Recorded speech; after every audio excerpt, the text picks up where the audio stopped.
The stage is finally set for a decision on the next Jasper Library site. We'll have more on that, plus the Huntingburg City Council now has a vacancy, and Carol Grammel-Spocker discusses NAMI tonight on Inform. All of that and much more is up next here on the 18 WJTS News.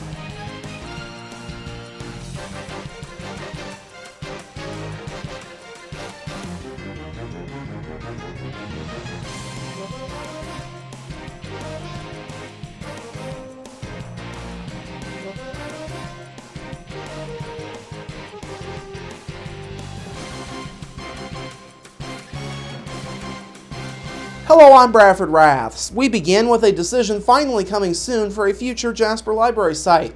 Last night, the Jasper Library Board heard that the application for industrial tax credits on the former Hoosier Desk building site was approved by a committee of the Indiana Economic Development Corporation.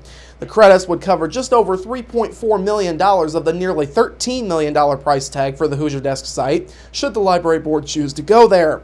Final approval from the IEDC is expected at their next quarterly meeting in December. Library Board President Dean Vonderheide says he was pleased to hear the big news. It's a big boost toward the Hoosier Desk project and offsetting some of the costs that we thought we would incur up front. And now it's going to make it a lot more competitive. So the Hoosier Desk site is a viable option at this point, knowing that the tax credit is in. The application for the tax credits was put together by Barry Alberts of Louisville-based City Visions with the help of Jasper City officials. Now, Vonderheide says the board is still working with building owners Ken and Paul Sternberg to come up with a final purchase price for the Hoosier Desk building. He says the board will also find what it would cost to renovate the current library site off of 12th Street. Meanwhile, Jasper Mayor Terry Seitz delivered the approval letter from the IEDC to the board last night. Seitz says regardless of which site the library chooses, this decision is a big one for the city's future. Ultimately, the decision they make will have a library in downtown Jasper, hopefully, and going through at least through the referendum process, and that could move forward. If it goes, this is my personal opinion, if it stays at the current site, then that will be a wonderful library for the citizens of Jasper and visitors and guests. If it goes to the Hoosier Desk site, then it will change Jasper forever. The Jasper Library Board will hold a special meeting Monday night. The meeting is open to the public and gets underway at 8 o'clock at the Jasper Library Annex. The final site decision is expected at that meeting.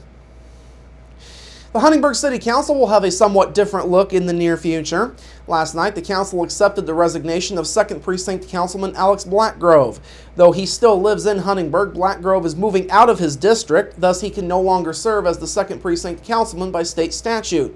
Mayor Denny Spenner says Blackgrove has served the city well during his time on the council. Alex served us for the last 3.5 years and has did an outstanding job representing both the 2nd Precinct and the entire community. He was very much involved with our stellar application process and was a key person in that.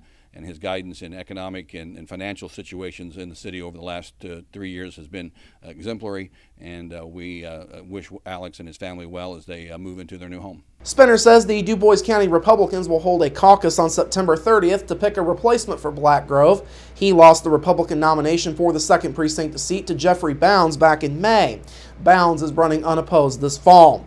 In other business, the council approved starting the bidding process for the water main replacement project along 4th Street. The project will be done through a cured-in-place process, which Spenner says will be very effective. What this cured-in-place process will do is basically line the existing pipe and provide for a very safe and efficient way to increase the capacity and the flow inside the existing 100-year-old pipe, and it will do so without loss of service into the businesses and homes that are along that corridor. Spenner says City Water Superintendent Todd Williams and a representative of Midwestern Engineers recently went to Illinois to learn more about the cured-in-place technology. He says the technology is relatively new to Indiana, though it has been used in other places across the Midwest. Spenner says bid documents will be sent out in the near future.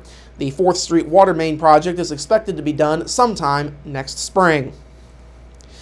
And finally tonight, Evansville Mayor Lloyd Winnicke says the groundbreaking for a new downtown medical school in his city will likely take place next month. Winnicke said during a mayoral debate yesterday the groundbreaking is tentatively scheduled for October 23rd. The mayor's office says Indiana University will send out formal invitations. The Indiana University Board of Trustees gave its final approval last month for the IU Medical School that will cover almost 6 square blocks in Evansville. The Indiana legislature approved the funding in the state budget for the IU and University of Southern Indiana portions of the medical campus earlier this year. This campus is a partnership among the IU School of Medicine, the University of Southern Indiana, and the University of Evansville. All right, coming up after the break, a sunny and cooler weekend is on tap, and more from Carol Gremmelspacher on Inform. We're back after this.